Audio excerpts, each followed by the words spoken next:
In the grand halls of history, power has almost always made a scene. For centuries, men and women have shouted, displayed wealth, brandished weapons, and asserted titles, all in a desperate attempt to dominate the rooms they walked into. They believed that respect was something to be claimed through volume. That influence was a prize awarded to the loudest voice in the room. They were wrong.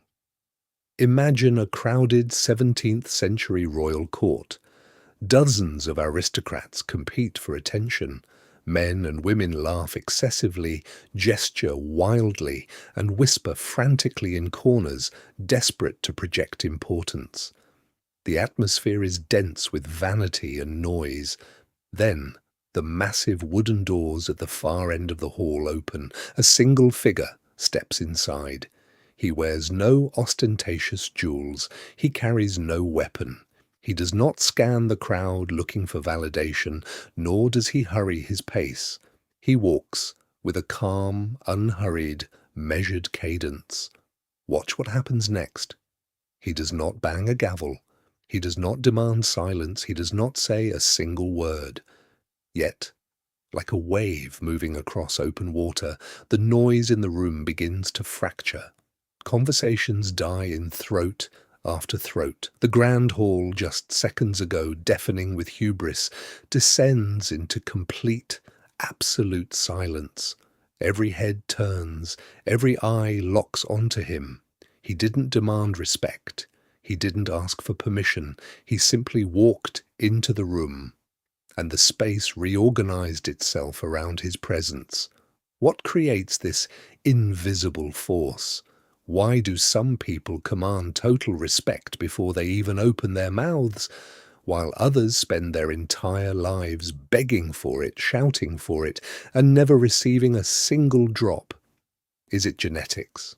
Is it posture? Or is it something far deeper, a subterranean psychological signal that the human mind is evolutionary, hardwired to detect?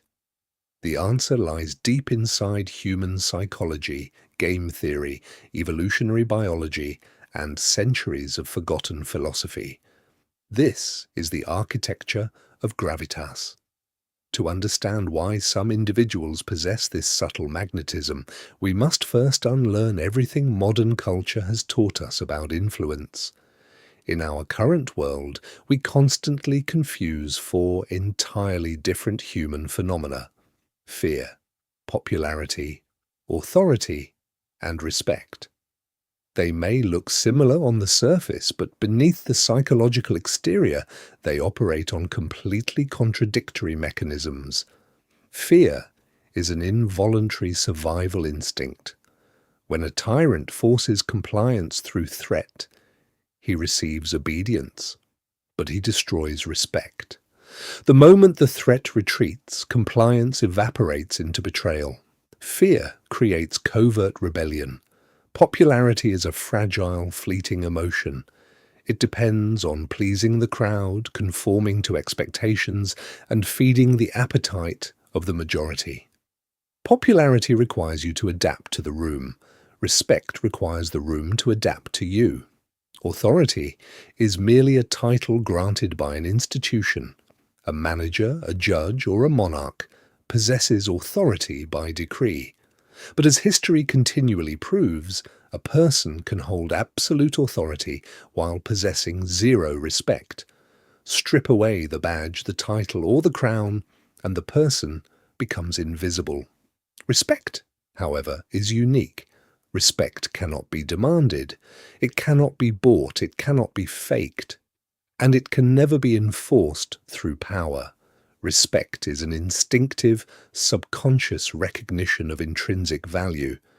It is the human brain's automatic response to a person who has achieved total mastery over themselves. When you attempt to force respect, you immediately broadcast your lack of it.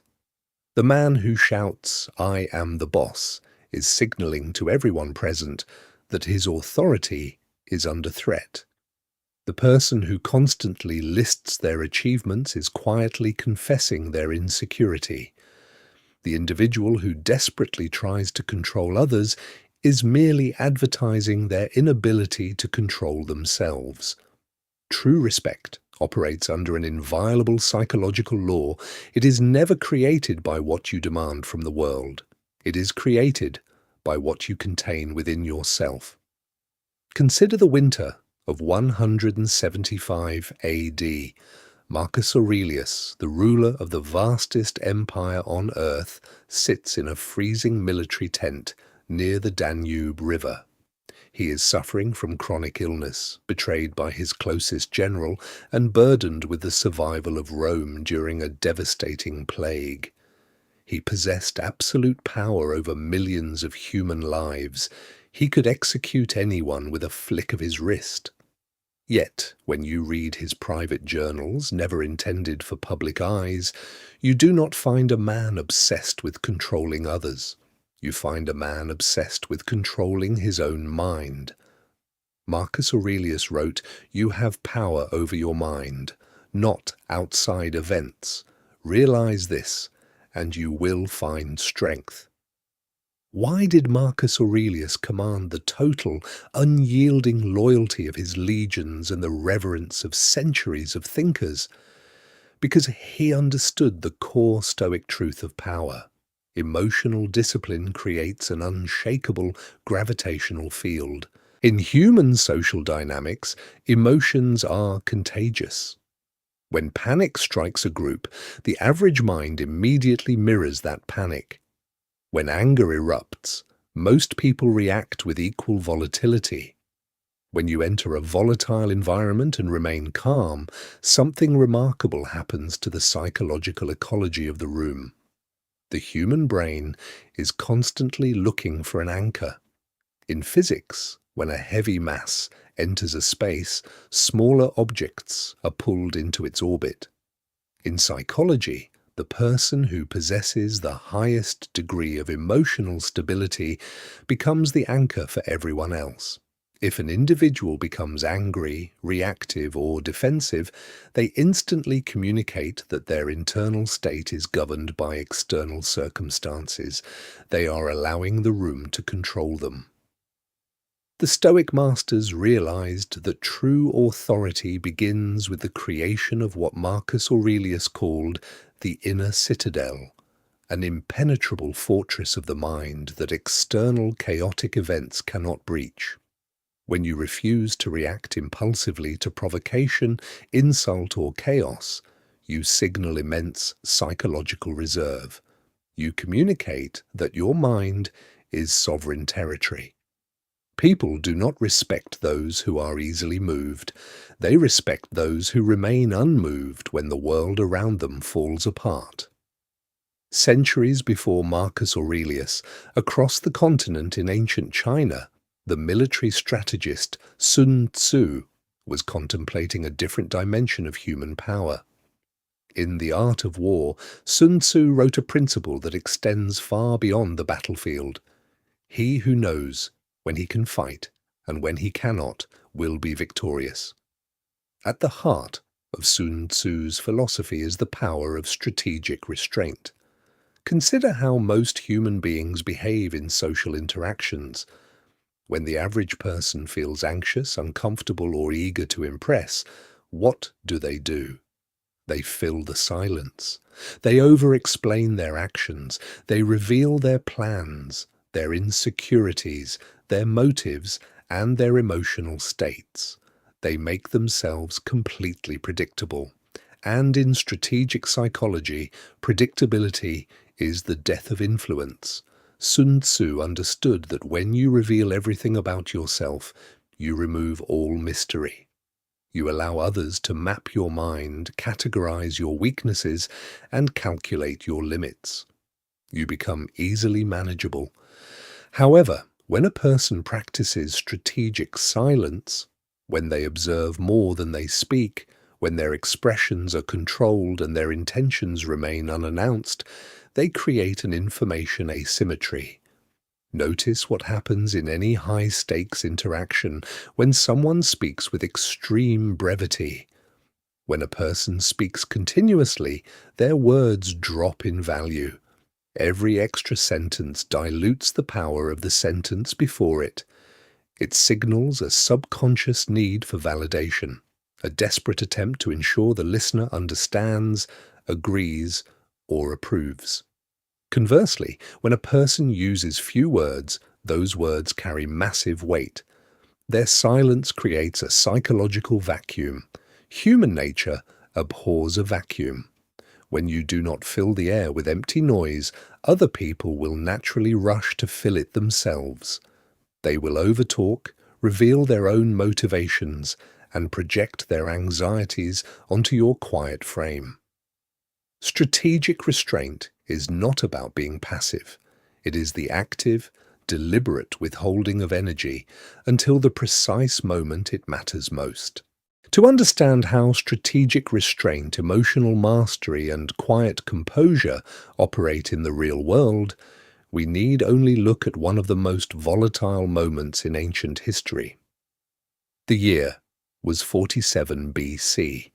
Julius Caesar had conquered Gaul, crossed the Rubicon, and defeated his political rivals in a brutal civil war.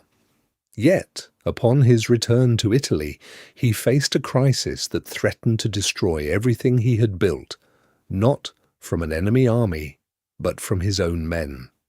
The legendary 10th Legion, the most elite, battle-hardened military force in the Roman world, had mutinied. Stationed outside Rome, the soldiers were exhausted, angry, and demanding their long-overdue pay and immediate discharge from service. They attacked their officers, killed 2 senators sent to negotiate, and began marching toward the city gates. Other generals would have reacted with panic. They would have dispatched armies, made desperate financial promises, or delivered grand, emotional speeches begging for loyalty. Caesar did none of these things. Instead, he walked into the military encampment entirely alone, unarmed, without a bodyguard. He mounted the speaker's platform and stood before thousands of towering, angry, armed veterans who were screaming threats and demanding money. Caesar did not shout. He did not plead. He did not try to match their volume. He simply stood on the platform in absolute, unbroken silence. He looked out at the angry crowd with cold, unbothered composure. As seconds turned into minutes, his complete lack of fear began to unnerve the mutineers. The shouting began to waver. The threats grew quiet. The sheer weight of Caesar's stillness forced the entire camp into a hesitant silence. When the quiet was total, Caesar finally spoke, but he did not call them by their usual title, Camilliton, his comrades in arms. Instead, he looked at them calmly and said a single word, quaerites, citizens. With one word, delivered without a hint of anger or desperation, Caesar reframed the entire power dynamic. He didn't threaten them with execution, he granted their demand for discharge on the spot. But by addressing them as citizens rather than soldiers, he instantly stripped them of their identity, their honor, and their connection to his legacy. He treated them not as dangerous rebels, but as civilians who were no longer relevant to his army. The psychological effect was devastating. The legionnaires, who had just been screaming for his blood, were stunned into absolute shame. They realized that while they held weapons, Caesar held absolute authority over who they were. The mutiny collapsed in seconds.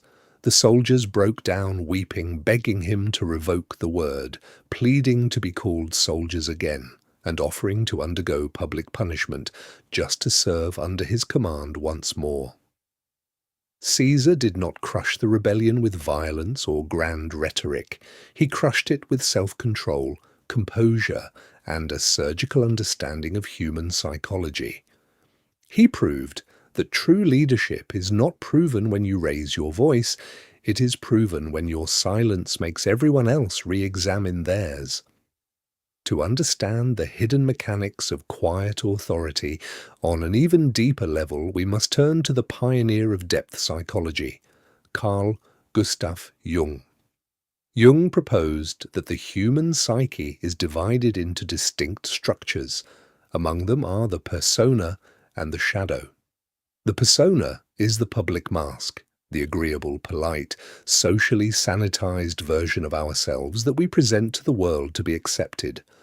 The shadow is everything we have repressed, our raw instincts, our aggression, our primitive drives, our capacity for violence, and our wild power. Jung noticed a fascinating dynamic in human social perception. Most people spend their entire lives trapped inside their persona. They are desperate to be seen as nice, harmless, and agreeable. They smile when they don't want to smile. They nod when they disagree. They bend over backward to keep the peace. They believe this behavior makes people respect them. It does the exact opposite. When a person acts entirely from their persona, others subconsciously sense a profound lack of depth. They perceive that this person is agreeable not out of choice, but out of fear. They realize this person is incapable of setting hard boundaries or defending their territory. In psychological terms, a person who is harmless cannot command respect. They can only command pity. Now, consider the alternative: shadow integration. Shadow integration does not mean becoming a cruel or reckless person. It means accepting your capacity for power, aggression, and darkness, and bringing it under complete conscious control. It is the archetype of the monster who chooses to be gentle. When a person has integrated their shadow, they radiate a silent danger. They don't need to threaten anyone. They don't need to raise their voice. Their posture, their gaze, and their stillness communicate an unspoken truth. I am peaceful, but I'm not harmless. Human beings have evolved over millions of years to detect this frequency instantly. We possess ancient neural circuitry that reads whether an individual is meek out of weakness or calm out of strength. When you encounter someone who possesses immense latent force but maintains total self-control over that force, your brain registers them as a high-status, dangerous entity that must be respected. As modern psychological theory echoes from Jungian thought, you should be capable of immense power, and then you should learn how to master it. In his classic 1513 treatise, The Prince, Niccolò Machiavelli explored a fundamental paradox of leadership and social power that remains wildly misunderstood today. Machiavelli famously asked whether it is better for a leader to be loved or feared. His analysis, however, was far more nuanced than modern culture gives him credit for. Machiavelli pointed out that the leader who tries desperately to make everyone love him eventually destroys his own authority. Why? Because the desire to be loved forces a person to compromise their standards, bend their rules, and cater to the changing whims of others. The moment you demonstrate that your primary motivation is securing the approval of the room, you hand the keys to your sovereignty to the room. There is a profound difference between being liked and being respected. Being liked is based on how comfortable you make others feel about themselves. Being respected is based on the uncompromising standards you hold for yourself. When you are willing to displease people in order to uphold a principle, a boundary, or a truth, you cross a psychological threshold. You signal that your self-worth is not on the market. You demonstrate that you cannot be bribed with applause, nor intimidated by disapproval. Machiavelli recognized that people naturally treat individuals who seek their approval with subtle contempt. We do not revere those who kneel to us. We revere those who stand firm on their own ground. This does not mean being cruel, cold, or combative. It means possessing an unyielding center. When you possess an unyielding center, people realize that your favor cannot be bought through flattery, and your direction cannot be swayed by guilt. You become an immovable object in a world full of shifting wind. While ancient philosophers understood these principles through intuition and observation, modern neuroscience and evolutionary psychology have now proved the precise physical mechanisms behind them. How does the human brain register authority before a single word is spoken? The answer lies in two critical biological systems: mirror neurons and non-verbal high-status signaling. First, consider mirror neurons.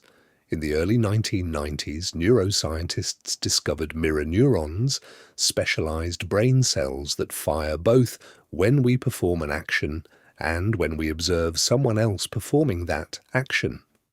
They are the physiological basis of empathy and social resonance.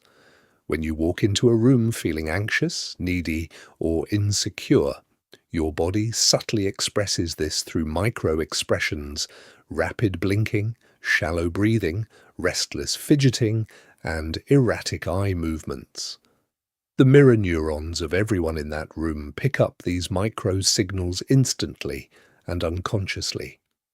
Their brains physically recreate your internal state of anxiety. As a result, they feel uncomfortable around you without knowing why.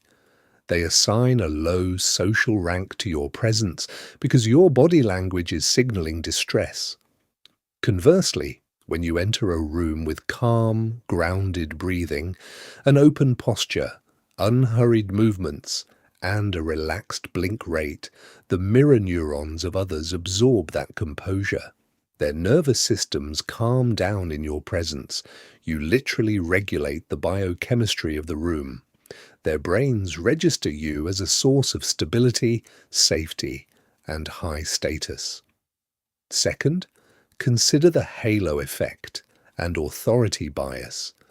Behavioral economists have long studied the halo effect, a cognitive bias where our overall impression of a person influences how we feel and think about their character in detail. When an individual exhibits mastery over their physical body language, occupying space without apology, making steady eye contact without breaking it prematurely, moving with slow deliberation, the human brain automatically assumes high levels of competence, intelligence, and power. This is evolutionary hardwiring. For hundreds of thousands of years in ancestral environments, the individuals who remained calm in high-stress situations were the ones who possessed genuine competence and resources. Weakness moves fast and erratically. Power moves slow and deliberately. Gravitas takes years to cultivate, but it can be destroyed in a matter of seconds. To master the art of command, we must examine the specific behaviors that instantly erode respect in the human subconscious. These are the behaviors that signal a complete lack of internal sovereignty. The first is seeking approval and oversharing. Nothing kills respect faster than oversharing to gain sympathy or acceptance. When you spill your deepest anxieties, personal conflicts, or unbaked thoughts to casual acquaintances, you are covertly asking them to validate you. You dilute your core and present yourself as fragile. High-status individuals keep their private struggles private, working through them in silence or with a select inner circle. The second is emotional reactivity and impulsiveness. When you lose your temper, raise your voice in panic, or react defensively to criticism, you announce to the room that you do not own yourself. You have allowed someone else's words to dictate your nervous system. Emotional volatility is a confession of helplessness. The third is a lack of boundaries and excessive availability. If you are always available, always agreeable, and always willing to drop your priorities to satisfy the demands of others, your time and attention drop to zero value. People do not respect what is cheap and infinite. They respect what is rare, boundaried, and hard to earn. The fourth is talking too much and breaking promises. The person who talks incessantly inevitably talks foolishly.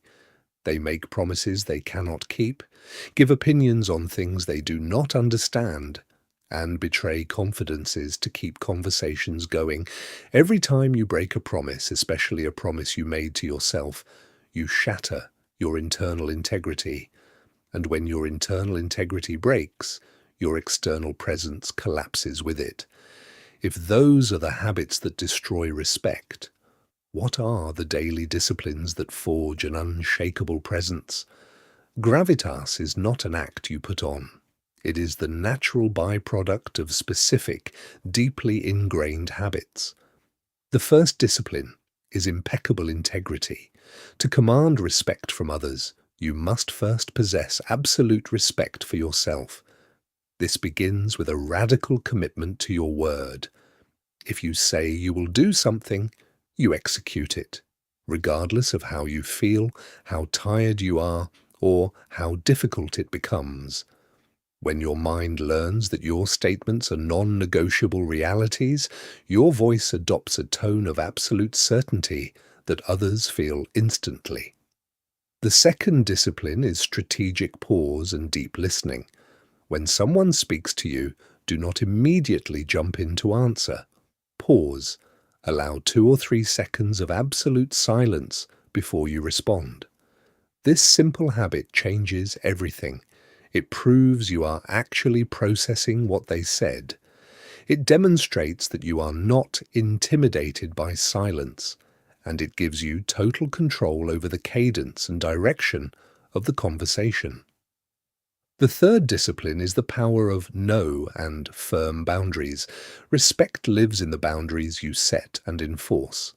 A clear, polite, and unapologetic no communicates that your life is guided by priorities, not obligations.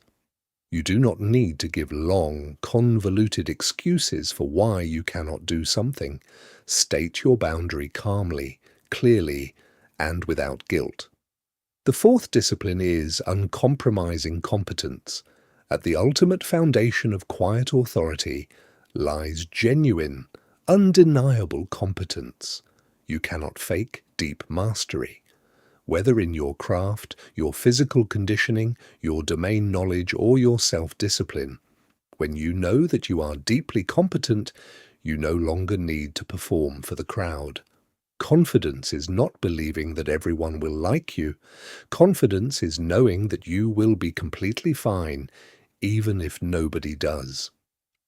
We arrive at last at the ultimate paradox of human psychology. Throughout history, billions of human beings have spent their short lives desperately chasing respect. They built giant monuments to themselves. They wore extravagant clothes. They accumulated titles. They shouted from rooftops. They demanded that the world bow down to them. And yet, history routinely forgets them, or remembers them only with faint contempt.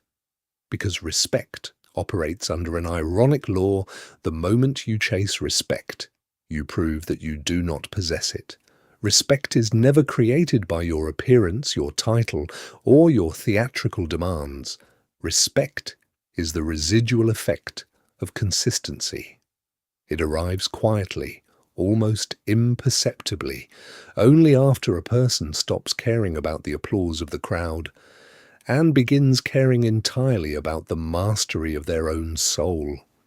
You do not need to make a scene to make an impact. You do not need to raise your voice to change the conversation. You do not need to demand authority over others when you have achieved absolute authority over yourself. Power was never hidden inside louder voices. It was hidden inside calmer minds. History remembers those who mastered themselves.